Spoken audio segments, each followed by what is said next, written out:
This is Upbeat with beatboxer, musician, speaker, and show host, Parker Kane. Hey, it's Parker with Upbeat, and I'm joined today with MaKenzie Tiegs. How are you doing? Good. How are you doing today, Parker? Doing great. Hey, and thanks for joining me on Upbeat. I know we all live really busy schedules, and we're kind of middle of the afternoon right now, so thanks for carving out some time. Yeah, absolutely. I'm super privileged to come on and have you asked to be a guest. So I'm super stoked to be here. Yeah, I'm excited to be on your podcast soon. Yes, That's going to be fun as well. absolutely. And if you don't mind, just to kind of kick off here, sharing a little bit about your podcast. What is that, and what's it about? Just to break it down to the listeners. Yeah. So my podcast is called Raw Thoughts Podcast. It's really bringing individuals on and sharing their stories. So a lot of sensitive subjects get brought up: suicide, miscarriages, like everything that you could think of that doesn't want to be talked about. I love talking about that. I love sharing people's experiences and just having a raw conversation. And to be raw means to be real, authentic, and willing to share. I have a very extensive background in EMS, being a paramedic, going to these suicides, going to these people in crises, and just have a love for people and know that they just need some space to be able to share their stories, what they've gone through, and not have to deal with the bullshit of social media, always promoting, the best side of our lives, and letting people know that they are not alone. So I record 2 episodes a week. One is with a guest, and then I just expanded into doing one by myself. So really big things coming with that, and I absolutely love it. Awesome. Well, yeah, those are big things, and I hope we kind of get more into that today too, just kind of dissecting your story a little bit. But I guess initially getting into being working with EMS and being a paramedic, what kind of inspired you to pursue that career in the first place? Yeah, so I was engulfed in it. My mom was a 911 dispatcher. My dad was a paramedic. All of my aunts and uncles, who I call, are police officers. I was always at the fire station. That was the environment that I was around. I never really thought that I wanted to be in that. I thought maybe a police officer, a counselor, detectives. So I had gone to community college, got my associates in psychology, and I was just like, counseling is not my thing. Like, people have to want it, and there's not a lot of people that are like out there searching and actually taking actual items. So that kind of got me directed into the EMT. I did wildland firefighting. My very first wildfire I went to, there was actually a helicopter crash that we came across. So helped those 3 individuals. They all survived, and that's really where I was like, you know what, this medical thing is really cool. And I enjoyed that a lot more than the fire side. I still loved wildland firefighting, traveling, seeing parts of states that most people don't get to see. But there was just a really, really kind of knack for the paramedic side. So I extended into that, got my paramedic license, continued in being a paramedic for several years. And then what really kind of transitioned in my life was we were paid underneath of a hospital, and then it got taken back to being paid by the county. With that, there was almost $20,000 pay cut. Our schedules were changed. Our pay cut was changed. It just was so many things transpiring. I had gone back and got my bachelor's in psychology, and just knew like it was a toxic environment that I was around. The leadership was poor, and I just knew there was something else. And so in transition, I actually got my real estate license, and that's what I do full time now, outside of the podcast. But I always get drawn back to our first responders, the things that we see, I've endured, the experiences that you just are there on people's worst days. And what does that do to us mentally? What does that do to us in our own personal lives?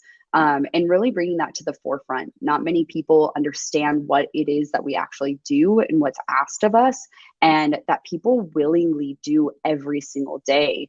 And so having that experience, having that knowledge as well of the psychology, the first responder, and enduring these calls and how traumatic they can be. On top of it, the admin, the schedule, the pay, like there's so many different things that go into that. So, like I said, how I got into it, I just was kind of engulfed into it. just, I enjoy it, but I enjoy parts other than being on the ambulance. I love getting to speak to our first responders. I love getting to interview our first responders and coaching them and having classes that I instruct for them. I'm just gifted in a way that I'm not supposed to be on the ambulance anymore. I'm supposed to be helping them and help save their lives. Awesome. Yeah, thank you so much for that breakdown. And there's a lot to that I kind of relate to, like personally, because not as much as you, but I became a CNA for 6 years, and I did not 911 dispatch, but dispatch for medical alarms, for like the life alert type stuff. Hmm. But at first, I always wanted to be in the medical field too, which is interesting. More with a money mindset. I grew up in a single parent household, and my mom just wanted me to go somewhere that was going to be a steady check, going to be Yeah. a steady income.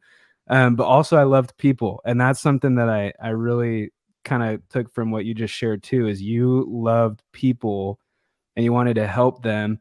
And then in pursuing that, you realized that you could help them even more, kind of a different route. And like you're a realtor now, which is awesome. But also, I think you're kind of developing into this big time coach, specifically for like first responders. Yeah, absolutely. That's really the avenue that I'm taking right now and taking a leap into is that coaching. And it really just comes from the experience that I have. Not a lot of people can see that new perspective. And I was in it. I was in a very, dark place of just like, how the am I going to get like through life right now? Like this sucks. And quality of life was not good. And you have people that are, making decisions that are out of your realm and out of your own control. And so how are you going to react to that? And I think it really comes back to, a lot of people don't understand how many suicides that we're seeing in our first responders because of the things that they do, the things that they see.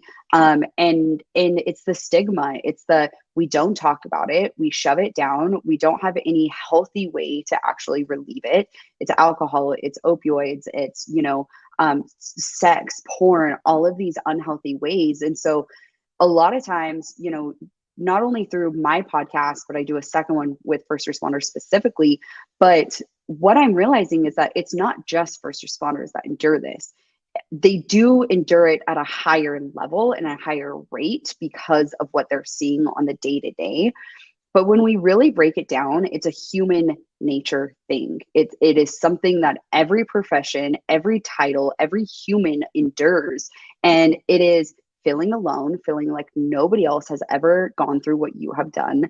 They need a new perspective. They need a new way to look at things. They need a broader, viewpoint. And that's what I am. I'm that bigger viewpoint, kind of like the bird above the wild, forest, and giving them things that they can't quite see in those moments, and being that, light for them to be able to get through it, whatever that is, and come out on that other side and see that growth of them. Yeah, I absolutely love that perspective shift of it's not just like a certain career, it's a human nature thing that we all experience. And then those other things, alcohol, drugs, whatever, it's like an avoidance or just dodging what our real life actually is, Yeah. Yeah.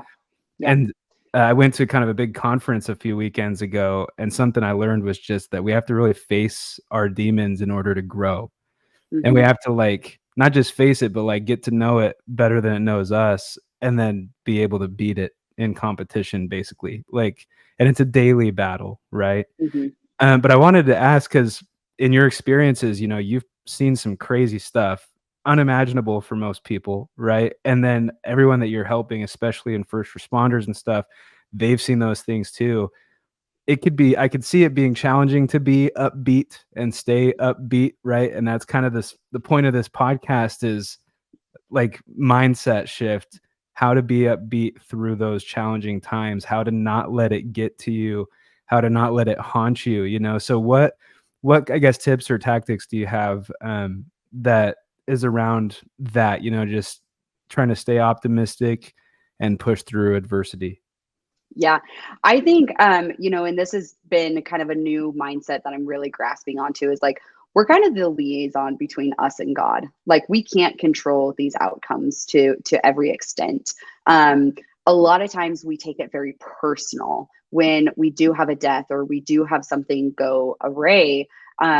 We take it very personal of what could we have done better? How could we have saved them? What is going on? I think that shift of not taking it personal, we train, we have experience, we lean on leadership for these, these calls, but we do take it on ourselves. So really, shifting and knowing, like, if we're training, if we're having this experience, then, we can only do as much as, God is going to allow us to do. And when it's people's time, it's people's time. And with that, you have to realize, like, we are not invincible to that either. So what is it that you want to do outside of your career and really make an impact with people?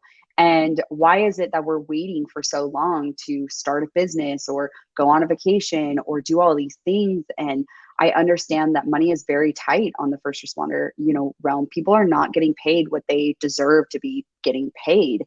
And, that's really where my knowledge comes in, and taking that step and being that voice for our first responders, to our commissioners, our legislation, because if they don't know what we're going through and they don't know what we're enduring, then they don't know how to support us.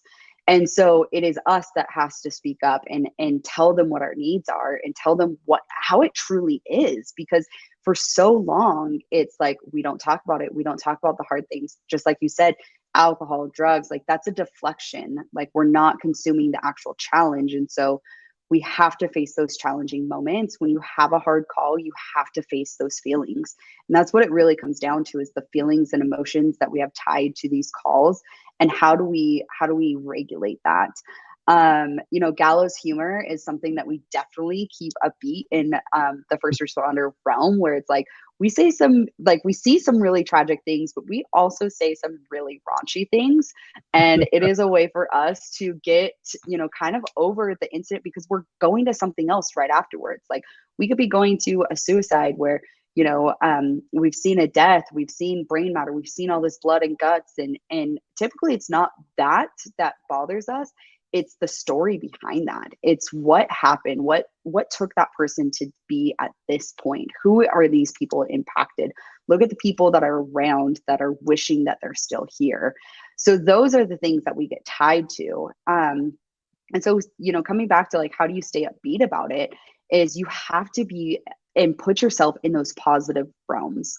Being first responders, you typically work with the bottom 10% of society. And that's a lot of negativity. That's a lot of, harsh environments and toxic environments. And so outside of the career, you have to be able to treat yourself to, what your needs are, refilling your cup, and being able to continue that bandwidth of your own personal emotions so that you can continue in the career.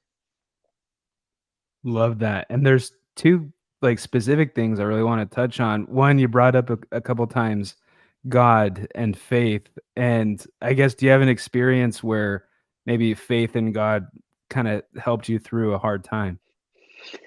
I would say just in, like, the last several months, I've really, tapped back into kind of my spirituality. Um, there's things that, I would say that, like, in the medical field, you just couldn't explain. There was no rhyme or reason. There was no, definitive. It was supposed to go one way and it completely went the other way. And so that, at the moment, I can't remember a specific call right at this second, but all you can think of is, like, there's a higher power than us. Like, I didn't do that. I had the tools and I had, the things that I could help provide them. But at the end of the day, it wasn't me that did this. Like, that's our ego talking. And I think, even just recently, like, you have to put into the faith part versus the fear. And there's a lot of fear. There's a lot of fear when you are walking into homes and you are afraid that somebody could be around the corner, or what are people going to do to you? In the medical side, I didn't carry anything, right? There was multiple times I was trying, like, people were trying to attack me. I had to be able to protect myself. My partners had to be able to protect me, and I had to protect them. And so you really do have to just lean into that faith base and know that, you, like I said, you're just that liaison. You can't change anything. You can provide, but even when we give the medications, that's still not going to necessarily keep somebody here on earth. Yeah, like all we can it's kind of that lesson of just focus on what we can control, you know? Hmm. But as far as the overall, you know, God's will type thing, it's gonna happen how it's gonna happen, and we can only Yeah. do our part. I Yeah. really love that, so thanks for sharing, and Yeah. just to kinda open up a little bit, I'm going through some of that right now just 'cause, my grandma, she's in the hospital right now. It's a neuro thing, and they're looking at her brain. They have, 2 things. They think it could be a traumatic fall or something that caused the bleeding in her brain, Mm. or it was an aneurysm, and they're leaning towards it being some kind of an aneurysm. And so it's just to go back to what you said about how, uh, things happen in the medical field you just can't explain. Um, we've been thinking she has bleeding in the brain from her falls, but really it was because of her fall and going to the hospital that they were able to catch an aneurysm. Hmm. And so it's kinda one of those silver lining, sweet and tender mercy, just however you wanna look at it, something incredible that, you know, we couldn't control that timing at all, but thankfully, you know, she's there and they caught that. Yeah, absolutely. And I will touch on, one of the biggest struggles that we face is, you know, your grandma, for example, we get called from 911 to go out to her house. She's acting different. She's fallen something, right? We then take her to the hospital. And typically that's where it ends for us. We don't have closure. And so what happens is that then we make this story up in our heads of, did they live? Did they not? What's happening? And you try to search for those things and try to search for the closure. Some hospitals are getting a lot better in keeping, them informed, but it's still very difficult at that same time. And so you just really have to, know that like you're just supposed to be in their life for a very short stint.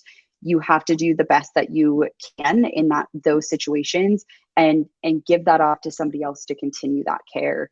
And so, I definitely can understand your, kind of, I'm going to say frustration too, of like not knowing sometimes of like, is it the aneurysm? Is it the fall that made, the bleed? Like that's very common as well. And sometimes we just don't have all of the answers.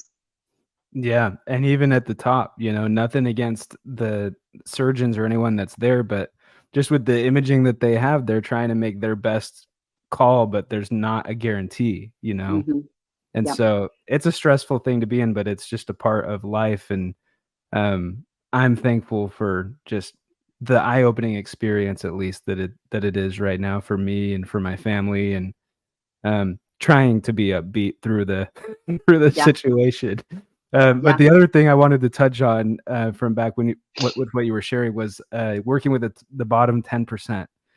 How big of a role do you think money plays in, you know, people's happiness, depression, addictions, you know, how far they get down to a point of not wanting to be here anymore? Um, just I'd love to hear your thoughts on how money plays a role in those cases. Yeah, I think it's very significant for sure. I wouldn't always say that it is tied with people's happiness, but I would say that I've seen so many people that they get money and the first thing that they go to is drugs. They continue to need that high. They continue to need that support because that's all they know. That was maybe what they were around.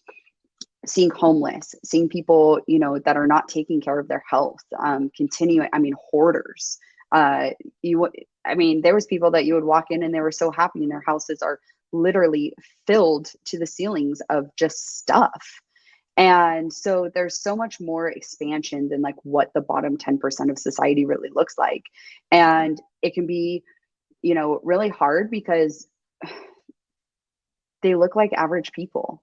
A lot of people, hoarders, overweight, people with so many medical problems that they don't want to take control of. And so now they're missing their medications. And now that we're seeing them for the 10th time, it's terrible. I would say more than money, it comes down to people actually being aware of what they're living like, their quality of life, and what they're doing about it. That self-awareness piece, that accountability. There is just, they lack that. They truly lack that. They were maybe never, taught that. They were maybe, have the victim card of, well, this is how I was raised. This is all I know. It's like, if that's all you know, then put yourself in situations where you want to learn, put yourself in situation where you want to grow. But it's so much easier, right? We really do hate hard things in life. So it's so much easier to go the easy route, the least resistance. And that's to just, scum to doing nothing. And that's, I see, where the bottom 10% of society is, more than, I would say, technically money. Awesome. Yeah, on the podcast, I've interviewed two former felons, two former prisoners, who shared their stories. And one thing they both said is that we're all in our own prisons. And, we can't, some people go to jail, like, actually, but we're all in our own jails. And that's kind of what I was thinking as you were sharing that is, we resort to those things in trial rather than face them and try to move forward or take that extra step. Cause like you said, it's harder to do that. It's much easier to do what we've always been used to. I actually was just thinking of this yesterday. I was out getting gas and there's a guy in front of me. He just looked super sad. And he was buying, a ton of alcohol, cigarettes, chewing tobacco, and like $60 in gas and a lottery ticket. Yeah. That's a lot of money to spend just like that at the gas station. And you know what? That's probably his routine. Like he probably gets a paycheck and then buys that, and then just, it's a cycle of our own internal prisons that we face. So yeah, thanks for sharing that. That brings a lot of good perspective. Cool. So yeah, the other thing I was just going to ask is, for someone who's like trying to build a side hustle, right? For entrepreneurs, I love this. I love getting into this because that's part of what Upbeat is too, is helping creators and side hustlers, entrepreneurs. We face a lot of challenges too, just with mental health and, wanting to follow our passions, but feeling like we just get stuck at every turn.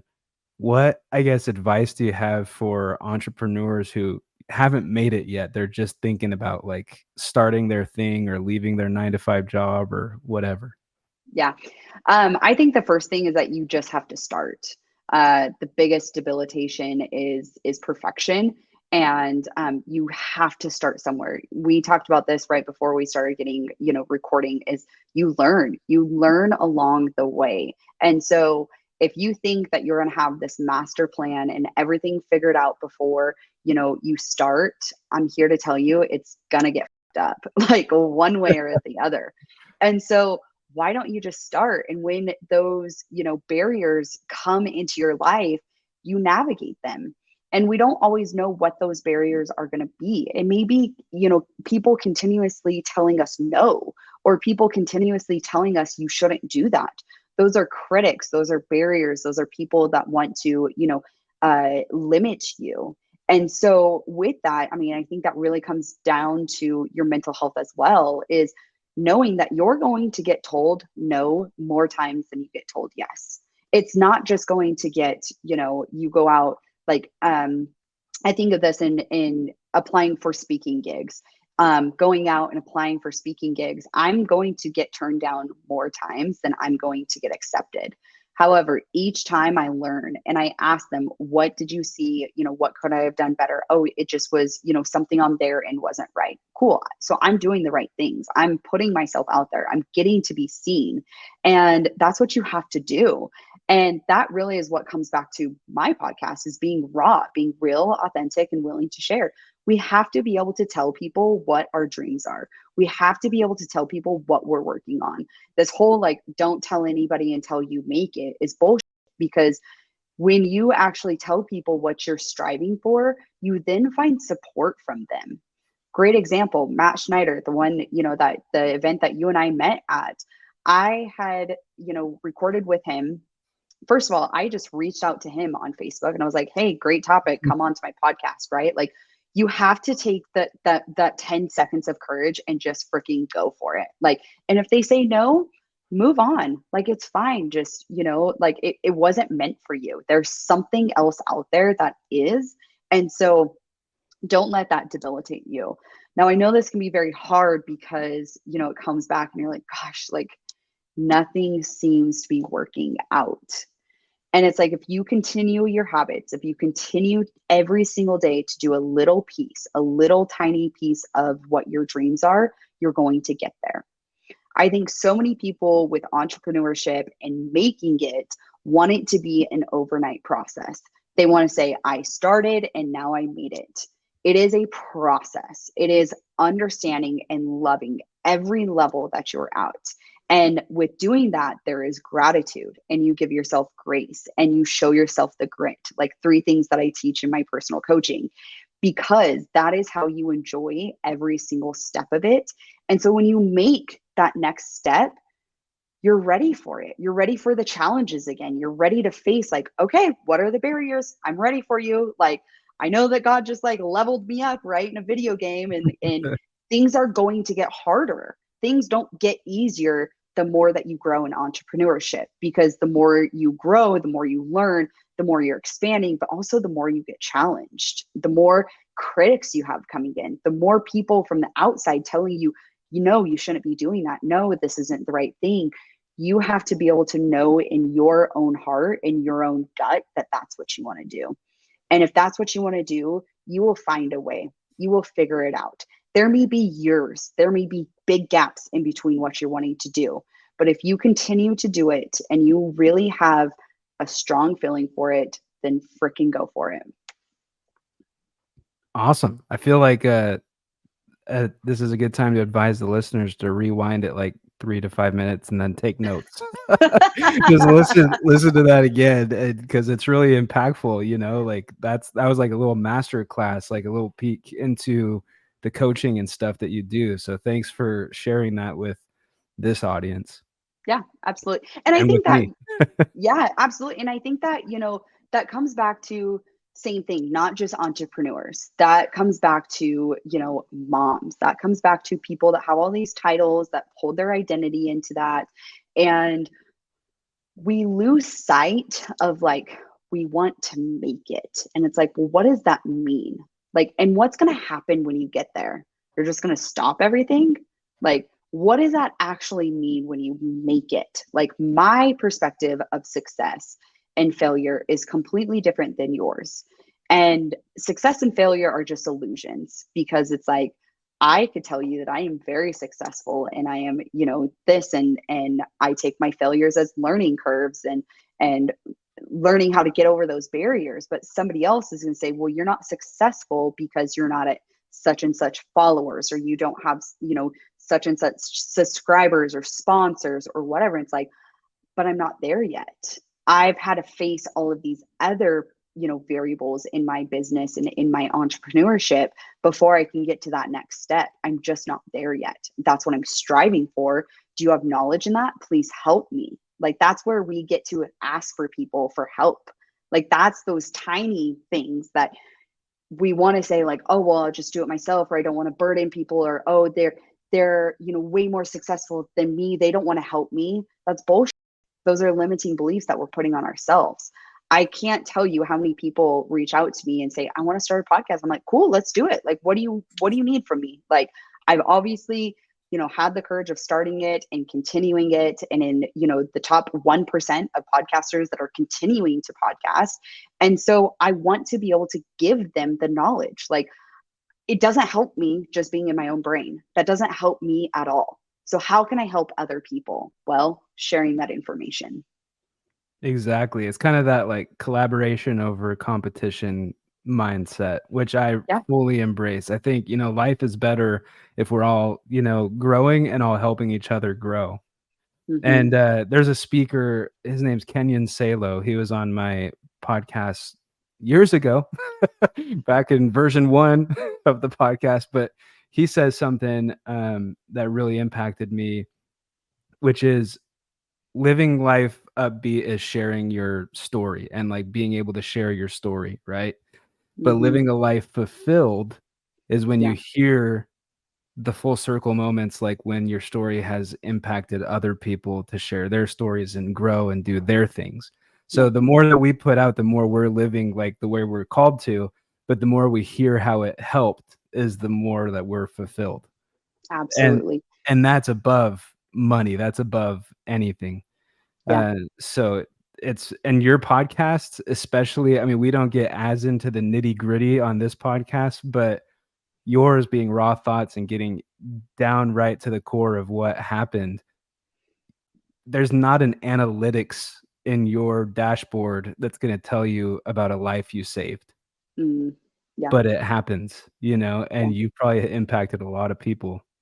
Yeah. I've had, several people that have, one was recently just in my coaching call, um, and another, was a teen. Those are very specific ones that stand out to me, because they reached out to me and told me what had occurred.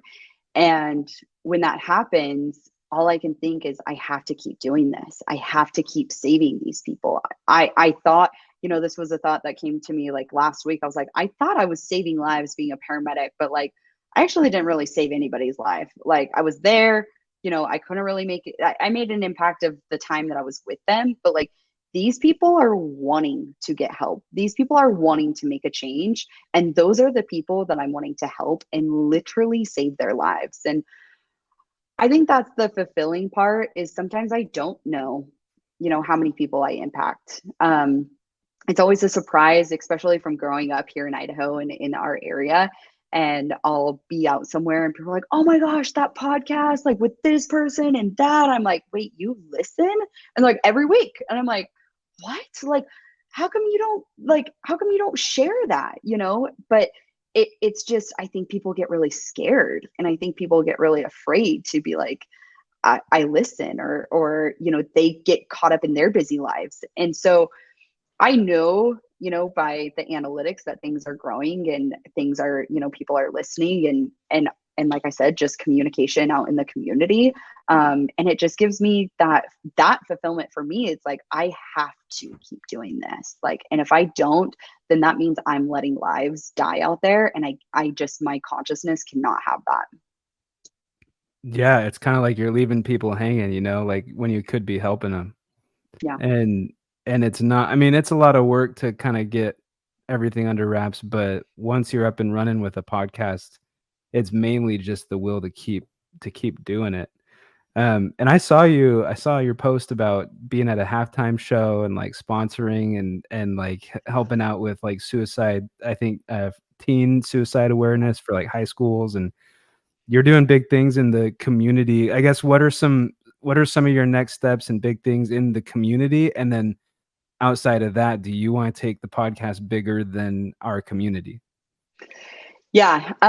So big things are happening in our community. Definitely a lot of support within our first responders and also our teens. I think, every realm of life deserves to be here. I ended up having a connection. I live my life off of connections. And so I had actually had a connection from real estate and with this high school football team. So this was my second year that I sponsored them. And promoting to see kids succeed. So we raised money. The money actually went straight back into Kane County kids for teen suicide prevention. There was some infographics that have been made. There's some paneling that they've been doing, kind of like podcast where the kids come in and tell the parents what they need, so that these things, don't occur. Within our community as well, definitely taking a big step within our first responders.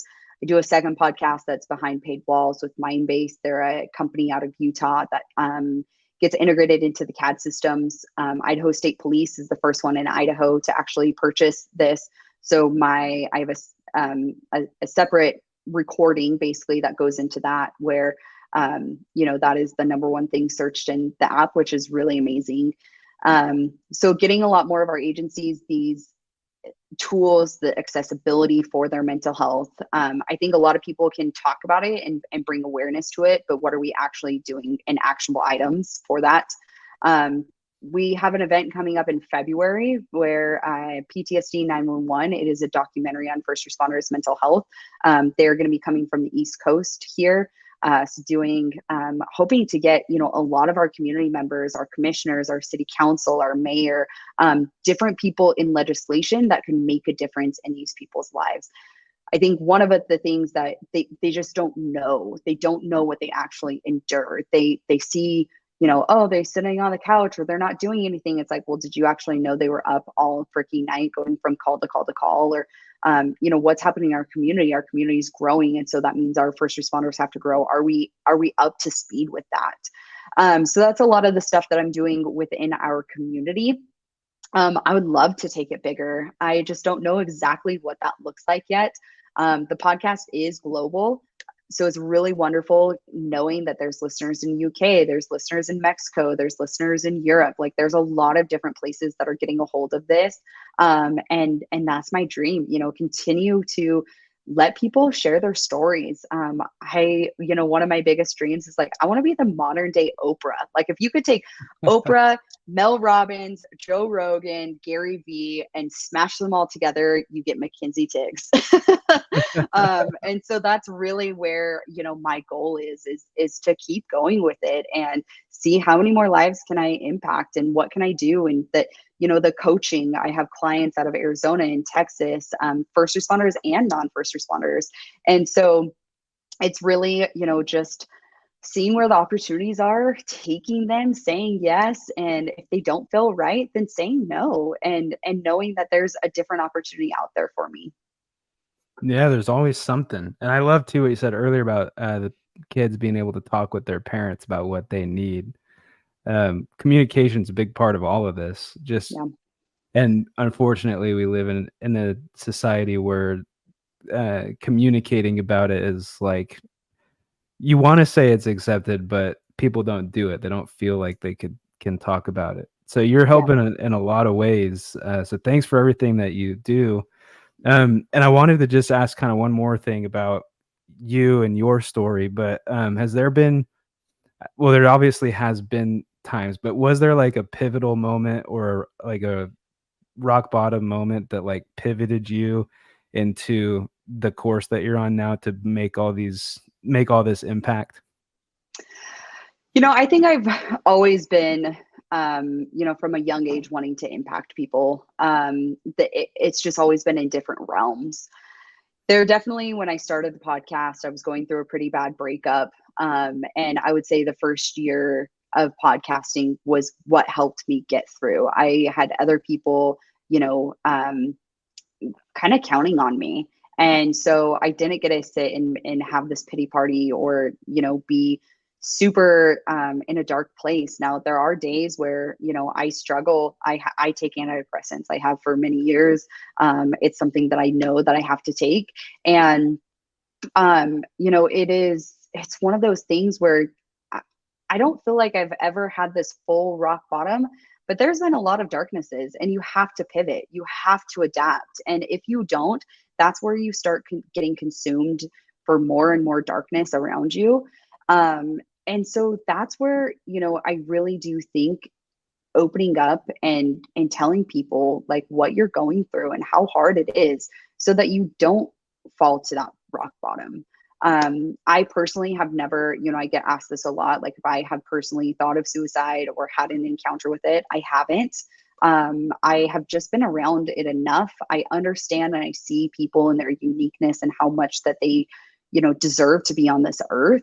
And it just breaks my heart when they personally don't think that same thing. And that's what ends up consuming them.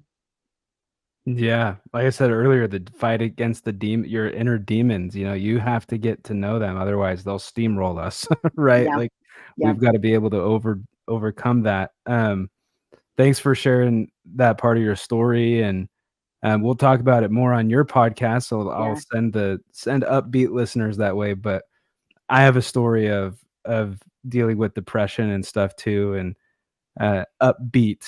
Just I haven't really said this on like a solo episode yet or anything for this season of upbeat, but it's largely a reminder that I need. And so it's kind of a cool lesson there that oftentimes we might look at people as like these experts, or like they're somehow more qualified, but really like oftentimes people are just kind of putting out there what they need to help them, and if it helps other people, then great, Yeah. and that's upbeat for me. I'm that side hustler who feels stuck all the time. I'm that guy who needs the upbeat reminder now and again. So that's why I do this, and I resonate a lot with what you said, so thanks for that. Yeah, absolutely. I have a question. Do you ever just like beatbox it out, like to get yourself upbeat? Like, Yeah, I need to more, but definitely when I was a little kid, I did. I was that kid in school that just did not want to pay attention. And anytime I felt sad, I just would go walk around the block and beatbox. And it does come in handy to just kind of beatbox when I feel down. One thing, kind of totally different side note, but one thing beatboxing helps me with is remembering people's names. yeah. So when I hear someone's name and I'm like, oh, I'm gonna forget that, in my head, I kind of like, beatbox it out a little bit. Like with you, it'd be like get your name. In fact, I did this when we talked at the concert after the event. Like I don't even remember what concert it was, but we met at a concert or outside of the rodeo or something. Yeah, outside of the Um, Stampede. yeah. So you said your name, and I was like, in my head, nobody knew it happened. In my head, I was just like, MaKenzie Tiegs. Yes. And so I got to, it just like helped remember the name a little bit. Oh, that's Yeah. amazing. That's amazing. I love it. I really do. I was gonna ask you if you would beatbox my name, so I'm glad that you just did that. I could do a better one. It might be good too, just to have it as kind of like an intro outro thing or a social media clip that we could share. So I'll do something real Yeah. quick. Okay. Will you have it like my name, like MaKenzie Tiegs with Raw Thoughts Podcast? Yeah, let's do that. Okay. Okay.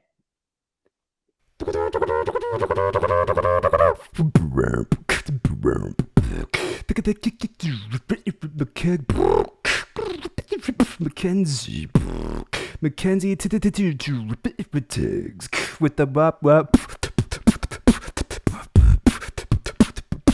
MaKenzie Tiegs with the Raw Thoughts Podcast. Awesome. Oh, I love it. I love it. That may be my new intro for my podcast. Hey, yeah, I definitely could create one too if that's not it. But yeah, you could definitely make that. That's cool. Well, I appreciate you taking time to be on Upbeat. And is there anything else that you'd want to share before we kind of wrap things up? No, I think it's definitely, all that we've talked about has been, some parts are heavy, some parts are dark, but I really just encourage people to have that raw communication. Let people know what you need. Let people know that you love them. Let people know that you're thankful for them in your life. I think when we are servants ourselves, we are able to receive so much more. And that really keeps me upbeat. That keeps, me in a headspace of being able to give. And when you give, you get to, receive as well. So that's all I got, but I really appreciate you having me on and getting to talk with you. Yeah. Well, thanks a bunch, MaKenzie. Subscribe at parkerkane.co.